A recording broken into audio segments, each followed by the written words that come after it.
बर्तानिया के अंदर दिन ब दिन हालात खराब होते जा रहे हैं और ये लोगों के अंदर खौफो खरास पैदा कर रहे हैं। लंदन के अंदर एक वाकया हुआ है जिसके अंदर आपको बताते चले कि उस वाकये ने काफी ज्यादा लोगों को हैरान करके रख दिया और उसके अलावा लोगों को मजीद हैरत के अंदर मुब्तला कर दिया है। और वो वाकया हुआ है लंदन की एक ट्रेन के अंदर जहां पे दो लोग मौजूद थे जो कि उसी ट्रेन में चलती हुई ट्रेन के अंदर मौजूद थे और उनके पास तेजदार आला मौजूद था। उनमें से एक लड़के का नाम एंथोनी विलियम बताया जाता है और उसने क्या किया कि चलती हुई ट्रेन पे ये नहीं देखा कि आगे कौन बंदा खड़ा है, मुसलमान है, ईसाई है, कौन है, ये नहीं देखा। लेकिन उसने अपना तेजदार आला अपने पॉकेट से निकाला, अपने बैग से निकाला और अंधाधुंध लोगों पे हमला करना शुरू कर दिया।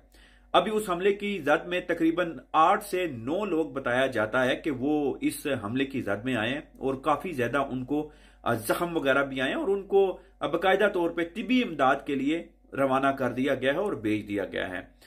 जब इस वाकये की खबर पुलिस तक पहुंचती है तो पुलिस अगले स्टेशन पे उस ट्रेन को रोक लेती है बाकायदा तौर पे और इस चीज को मुकम्मल तौर पे इन्वेस्टिगेट शुरू कर देती है। वहां पे जो बंदा पकड़ा जाता है जो कि उसी घंटे में पकड़ा जाता है और उसका नाम एंथोनी बताया जाता है। पुलिस इन्वेस्टिगेशन के मुताबिक उसने तकरीबन 8 से 10 लोगों को अपने तेजदार आले का निशाना बनाया।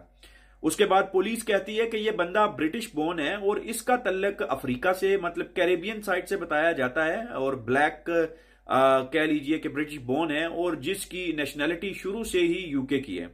जो कि यूके के कल्चर को भी जानता था, यूके की तमाम किस्म की रवायात को भी जानता था और यूके के लॉज को भी जानता था। लेकिन अभी जब उसको गिरफ्तार कर लिया गया है, अरेस्ट कर लिया गया है, लेकिन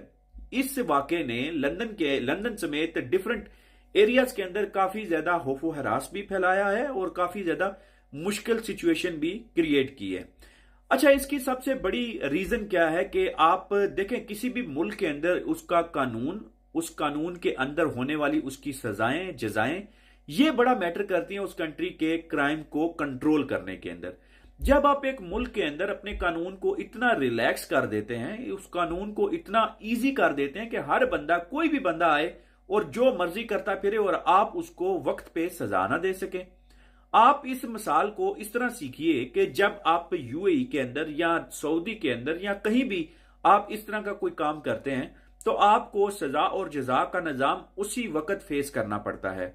उसी वक्त आपके ऊपर एक्शन लिया जाता है और बाकायदा तौर पे सख्त से सख्त सजा दी जाती है जो कानून के मुताबिक लिखी होती है। लेकिन यूके के अंदर अगर आप किसी का मोबाइल छीन के ले जाएं या किसी के साथ कुछ ज्यादती कर दें या कुछ भी कर लें तो वो इतना प्रलोंग कर दिया जाता है उस सजा को कि उनको उस सजा का डर ही खत्म हो जाता है और इन वाकयात को फिर दिन ब दिन बढ़ते जाते हैं और इन वाकयात के अंदर मजीद इजाफा होता जाता है। ऐसी सिचुएशन जब किसी भी मुल्क के अंदर पैदा हो जाए तो फिर मुल्क के अंदर रहने वाले लोगों को उसका डर और खौफ खत्म हो जाता है। ऐसा ही कुछ अभी इन हालात के अंदर हो रहा है। आप अगर लंदन में किसी मेफेयर, किसी वीआईपी इलाके के अंदर चले जाएं और आपने कोई महंगी घड़ी पहनी है या आपने अच्छा खासा महंगा फोन पकड़ा है तो बड़ा मुश्किल होगा कि आप वो अपनी घड़ी या अपना फोन बचा के वापस ले आएंगे, क्योंकि वहां पे ऐसे स्नैचर्स मौजूद हैं, ऐसे चोर मौजूद हैं जो आपके हाथ से घड़ी भी उतार लेंगे और आपके हाथ से फोन भी छीन के भाग जाएंगे। तो ये सिचुएशन उस सिटी की बता रहा हूं, लंदन सिटी की बता रहा हूं, जो दुनिया का एक आप कह लीजिए जिन्होंने आधी दुनिया पे हुकूमत की हुई है। ये उस मुल्क की कहानी आपको बता रहा हूं। अगेन मैं वही कहूंगा कि जब आप सजा और जजा का निजाम एक रिलैक्स माहौल में ले जाते हैं तो फिर हर बंदा जुर्म भी करता है तो फिर उसकी सजा उसको पता मिलनी कोई नहीं, तो ये चीज मजीद जुराइम को जन्म देती है। आप क्या कहते हैं इस वीडियो के ऊपर, इस वाकये के ऊपर? कमेंट बॉक्स में जरूर बताइए।